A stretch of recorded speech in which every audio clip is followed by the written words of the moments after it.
Hi, and welcome to Not Just Talk Therapy Podcast. We are your hosts. This is Leslie, a holistic psychotherapist. And I'm Britany. I'm the girl next door.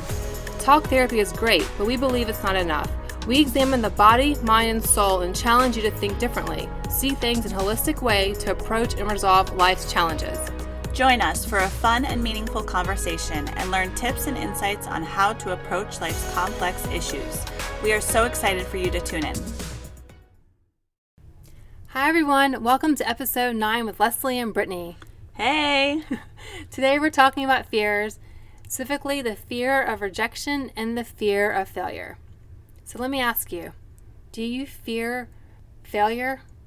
Does the fear of rejection take over your life? Maybe you're unaware that fear controls your life. So we were born with two fears. We're born with the fear of falling and the fear of loud sounds. That's it. All other fears are learned. So what exactly is fear? Fear is an emotional response to a perceived threat, either real or imagined, and it can be addictive, and I'll get into that. So fear is experienced in your mind, but triggers a strong physical reaction in your body. As soon as you recognize fear, your amygdala goes to work. It alerts your nervous system, which sets your body's fear response into motion. Stress hormones like cortisol and adrenaline are released, and your blood pressure and heart rate increase, and you start to breathe faster. Blood actually flows away from your heart into your limbs, so it makes you easier to start throwing punches or run for your life, and your body is prepared for fight or flight. Yeah, and on a spiritual level, fear is perceived by the separateness from the universe. Once we become detached to the universal plan and engulfed in our own plan, that is when fear is projected and perceived. Fear can be instinctual, learned, taught, or imagined. So just as Leslie had explained, some fears are instinctual to keep us safe. So typically the body responds with the acute stress response, which is a physiological response to a perceived harmful event, threat, or attack to survival. So the freeze, fight, flight, or fright response. In our brain, when the amygdala senses fear, the cerebral cortex is the area of our brain that harnesses reasoning and judgment becomes impaired, and it makes it difficult for us to make good decisions or think clearly.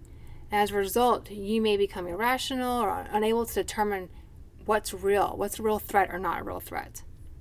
So along with the instinctual fear, some fears are learned or taught. We learn to be afraid of certain people, places, or situations because of past experiences. Such as, if we were growing up and we got, attacked by bees, we might be petrified of bees for the rest of our lives, right? Or fear can be taught through our culture and can dictate whether we should be afraid of something or not. Now I want to explain the cycle of fear in our brains that we all get into and how fears become learned in our subconscious. So when our brain senses a threat, it turns off the upper level of the functioning of our brain and defaults to the brain stem. This is where the fight, flight, or freeze response is. This is the survival mode of our brain. When that's turned on, it turns off the front part of our brain called the prefrontal cortex, which is actually the youngest and newest part of our brains. It doesn't get developed until around age 25. And we need that part of our brain to solve complex problems. But in order to do that, the brain stem, that part of the brain, the lower part of our brain, needs to have the message of safety sent to it so that it can turn on the prefrontal cortex, so that we can start functioning to solve problems and make decisions. But if we're stuck in the lower part of our brain, in the mid part of our brain, like the limbic brain, we make decisions based on emotions and instincts and stress, and we become reactive and impulsive. But to make conscious choices, like I mentioned before, we need to do this with the prefrontal cortex. And to do that, your lower part of your brain, the brainstem, needs to feel safe in order for it to do that. This is how it becomes a subconscious habit that begins to happen in your brain. Using the lower part of your brain in the survival mode, you begin to convince yourself that these things are fearful and that you don't even need those things. And that's how you become stuck with your fears. You believe it's okay to live with this small life without the things you want to do because you're still stuck in the lower part of your brain, the brainstem. You're not using the prefrontal cortex. And then when this cycle, you become addicted to your fears, because basically when the scary experience is over, your body and brains are still aroused. Still meaning that any positive feelings that you felt afterwards are intensified, leading you to feel fantastic, causing you to crave it more. this is how people become hooked on the adrenaline rush of fear. Yeah, and I think you touched on that about how we can become addicted to our emotions That's in a right. previous episode. I think so. Yeah, that's right. Episode 6 or 7, I talked about that. And on a spiritual level, there is no fear.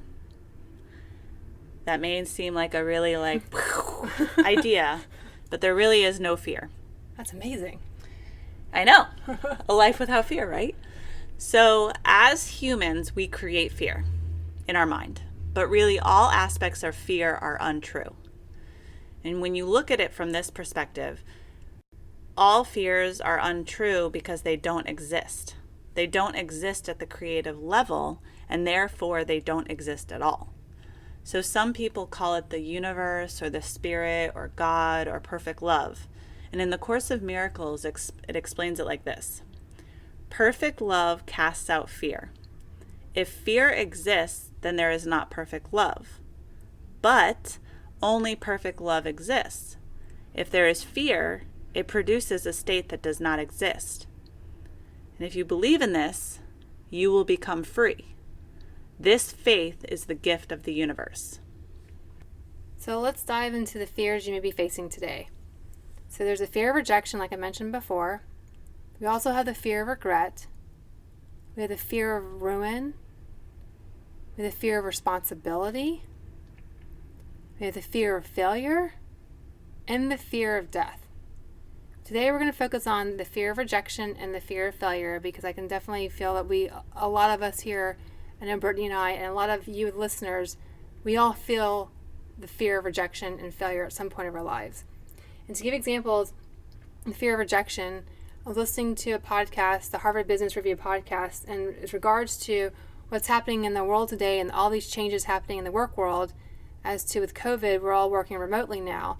And a big impact has definitely affected people in the industry that work with people and work with you in person, like speakers, presenters, salespeople that have to go see their clients in person, and how working behind a Zoom camera or a Google Meet camera, how it's changed and how it's kind of exposed them in a way, which has caused rejection for them, because they did a fantastic job when they were in person speaking in front of a large crowd, presenting to a group, and then now behind the virtual meeting, they're not doing as well.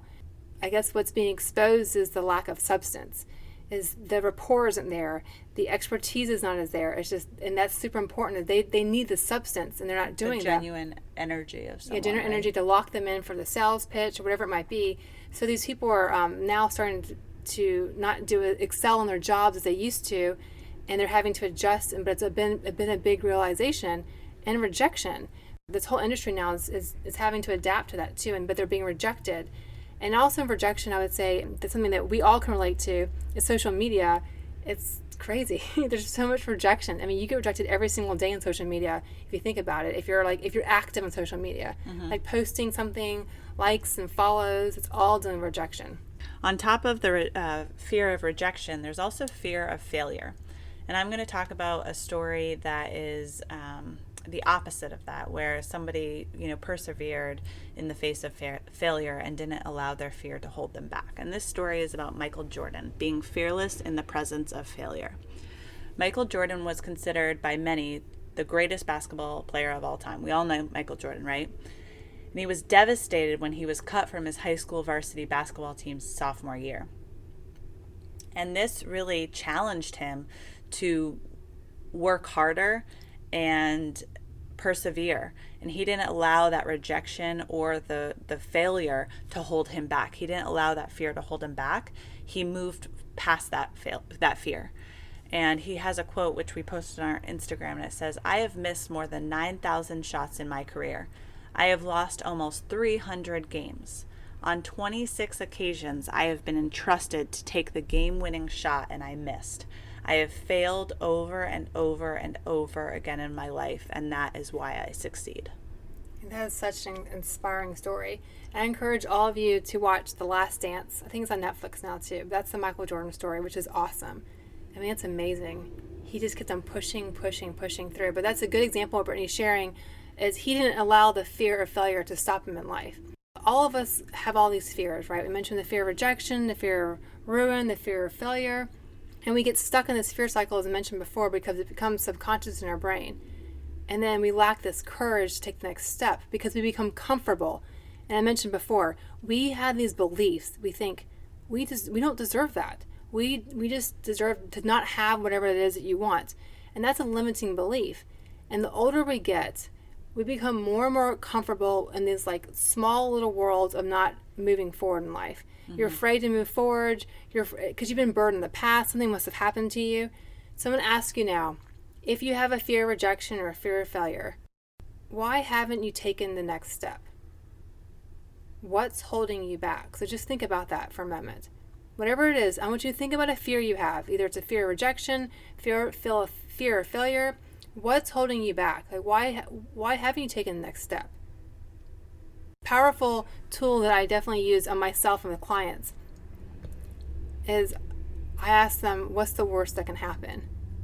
Because if you think about what's the worst that can happen and you actually play it out in your mind, it's not that bad at all, right? It's like, what's worse than that? What's worse than that? You keep on like, you just play it out. What's worse than this? Okay, so. And 99% of the things that you're afraid of happening don't even happen. Don't even happen, exactly. So you asked, what is holding you back? And I have that answer. The only thing holding us back is the limiting thoughts in our mind. Yep. Period. That's it. As Jim Quick has said, our brains are like a supercomputer and our self-talk is the program that runs it. Whatever we think, we are. You're right, Britany. The only thing that's holding us back are our limiting beliefs and the thoughts we have in our minds. So more than likely, you, the listener, if you're not moving forward with your fears, it's because you're not motivated enough to face your fears. You're staying in your comfort zone. And you're focusing on what you may lose than what you may gain. So I'm here to help you, and Britany and I are here to help motivate you to reframe the way you're thinking about your fears. We want to help you think about what are you going to gain from facing your fears, not what are you going to lose. And we don't want your fears to dominate you because you miss out on so much in life. And also an illusion everybody has is you don't have to feel good to do something. You just got to do it, okay? So we have this thought and this belief that you have to feel good in order to take the next step, to feel good, to whatever it might be, call the next person, apply for this job, to work out, to eat right, whatever it might be.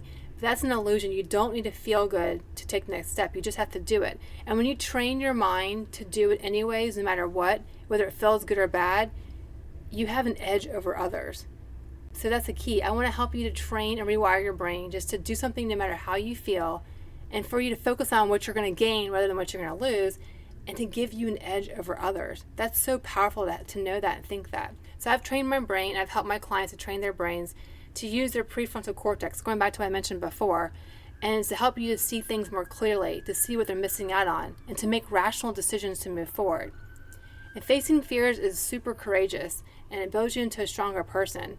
But it's training your brain to not revert back to the reptilian brain I mentioned. You don't want to live based on survival. You want to live based on rational thinking and using your prefrontal cortex. So every moment, and I learned this years and years ago, but I heard this actually on a podcast, I read this in a book. But every moment you have only two choices. That's it. That's it. Two choices. Love or fear. Every decision, everything in the world comes down to two things. Love or fear. Yes. That's the only two options we have. And a lot of us make our decisions out of fear, not out of love. That's exactly right. So love or fear. Our perceptions are our projections. What we believe to be true is true to us. So are you living through fear or are you living through love? Ask yourself that question. Are you living through fear or are you living through love? Are you living with a fear-based perception or are you living with a love-based perception? Leslie mentioned earlier how fear is experienced in the mind, and that is true. It's fabricated. It is through our distorted perceptions that produce a dense cover over our awareness.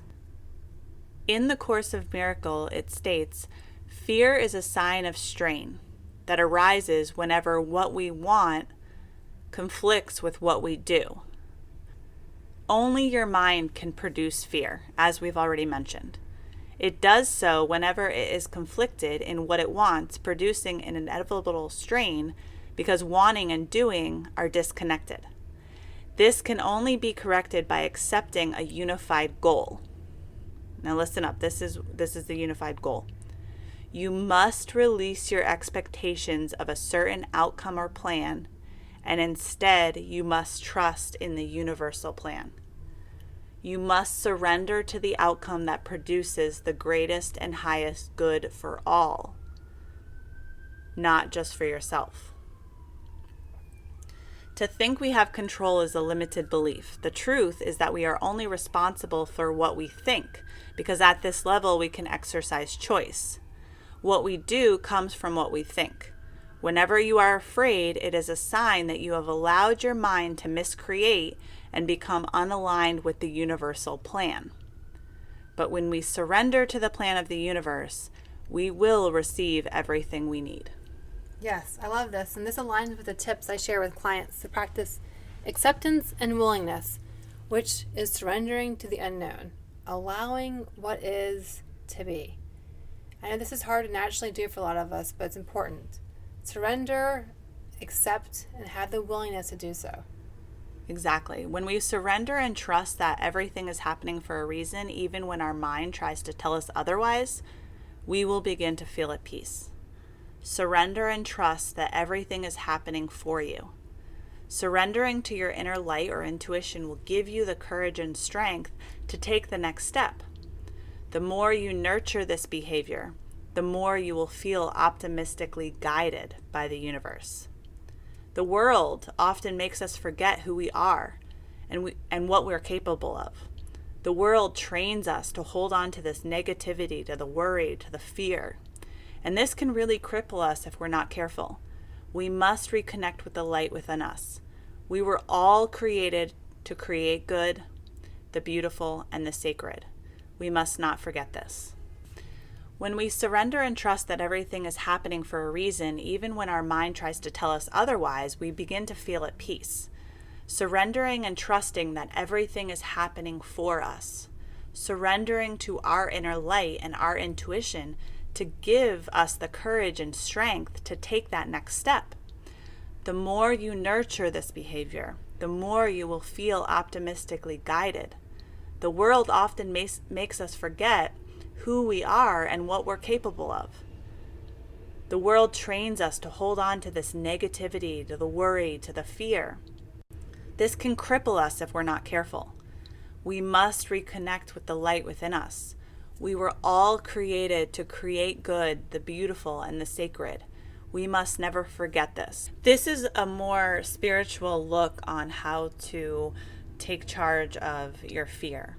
Leslie's going to discuss a few tips and insights on a more scientific level to help you overcome your fear. Yeah, thanks, Britany.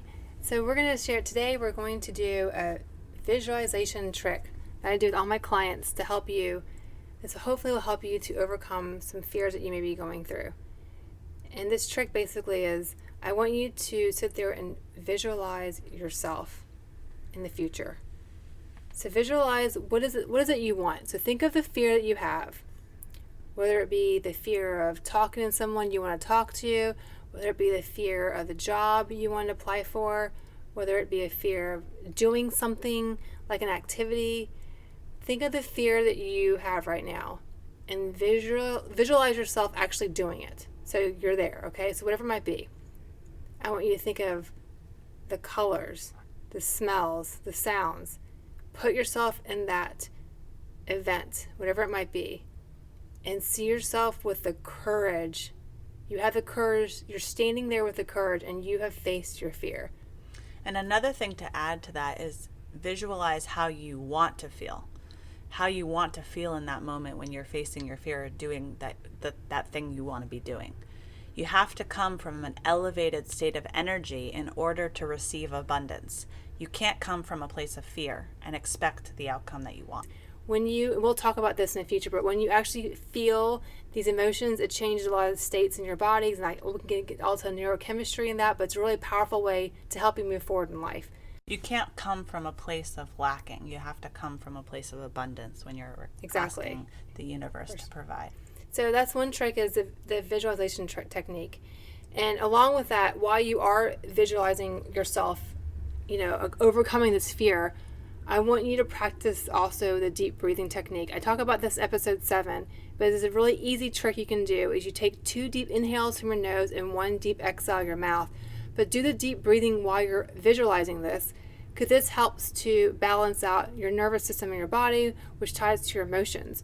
And I'm not going to get too deep into this in this episode, but basically I like to, this is I'm a holistic therapist, so I don't want to just talk about, one thing on the surface level of how you feel and your emotions. I want to dive deep into your body, and I want to tie it all together, and breathing helps us to do this, and it helps you to build courage when you may not even think about that, but deep breathing helps you to build courage because it links to your emotions.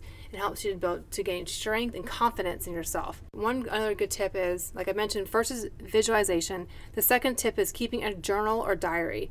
And what this can do is, and you can just do this on your iPhone, do this on your computer, but maybe jot down whatever you're fearing, maybe if it's in that moment or maybe not in that moment, just write down how you feel. Because I want you to gain some self-awareness of this fear that you're facing. But write down how you're feeling in that moment. But also maybe write down what triggers you to feel this way. This is key. When you start to know what the triggers are that help you, that causes you to feel fearful, this will help you to overcome that, because then you can start to overcome these triggers and to ignore these triggers.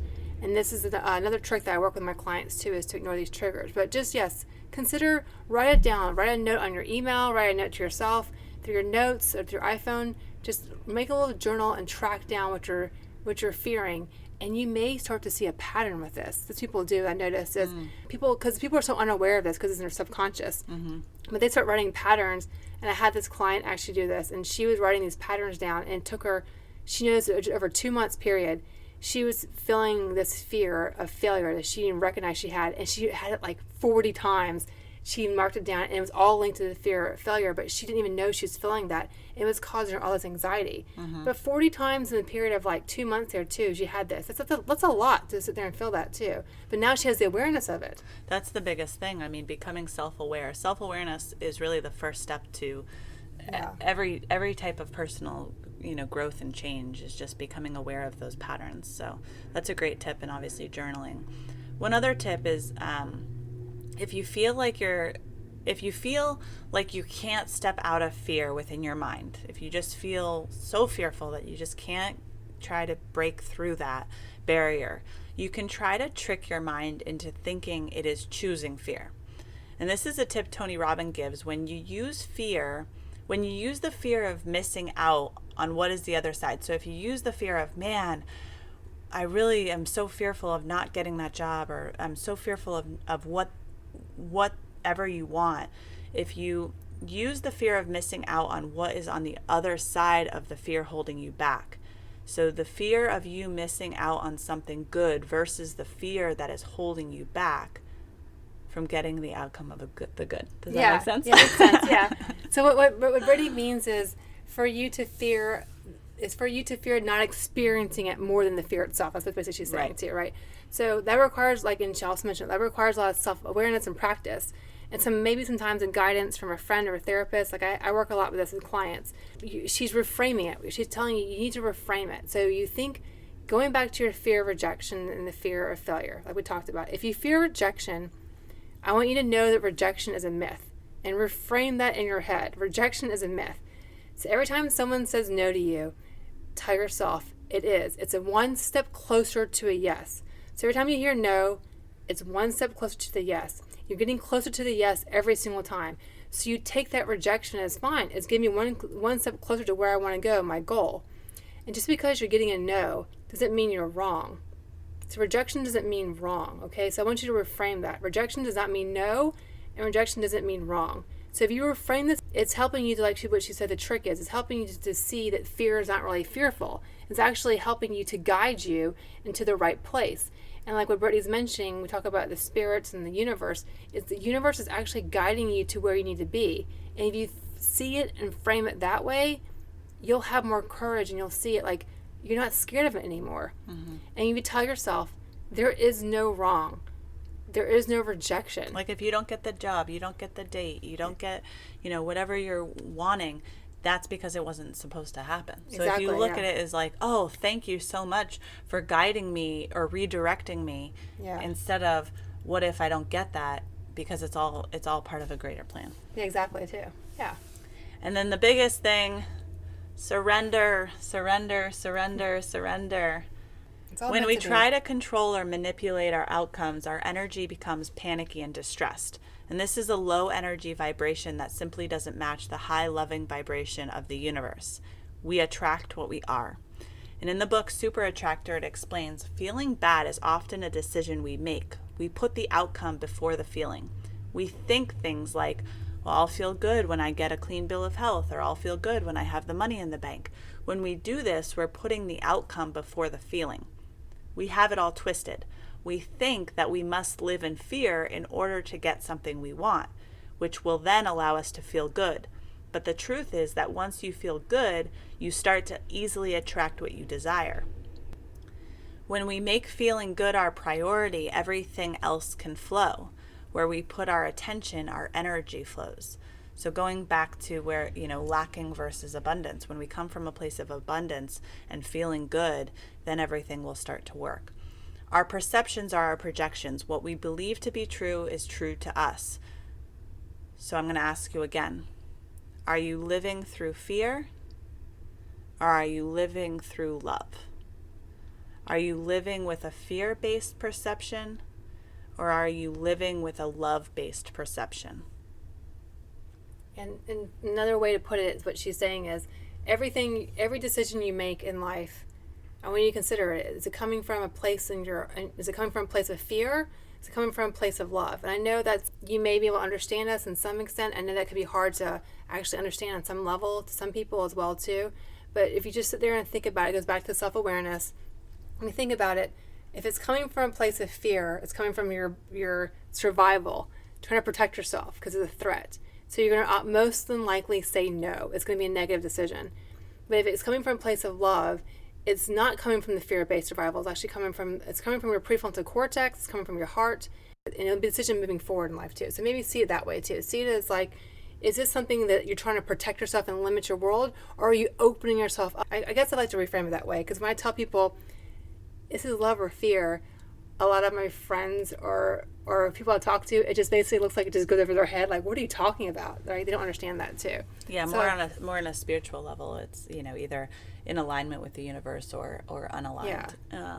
When you're living through love, you are in alignment with the universe. You're in alignment with the bigger plan.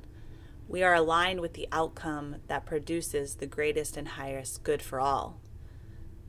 So lean in and trust in that. So we're going to end today, and Britany's going to share a challenge that we have that we love for you definitely to participate in with us. So we want you to do something, all the listeners, we want all of our listeners to do something every day over the course of 2 weeks that scares you. That gets you out of your head and into life. And we want you to post this on your Instagram about how you conquered your fear and developed courage. Just one experience. And in that post, you need to tag us at mastering.your.mind and tag 3 of your friends using the hashtag #CourageOverFear. And then tune in to episode 11, where we will announce the most inspiring story of courage over fear and get a chance to be featured on our Instagram page. So again, post on your Instagram a picture of you and in the caption explaining how you were able to conquer your fear and develop courage. Just one experience, and in that post you have to tag at mastering.your.mind and then also tag 3 of your friends using the hashtag #CourageOverFear. We'll announce the winner in episode 11. Whoever has the most inspiring story of courage over fear will also be featured on our Instagram page. So thank you so much for listening today. We hope that you took away both the scientific and the spiritual of how to face and conquer your fear so you can live the most fulfilling life. See you.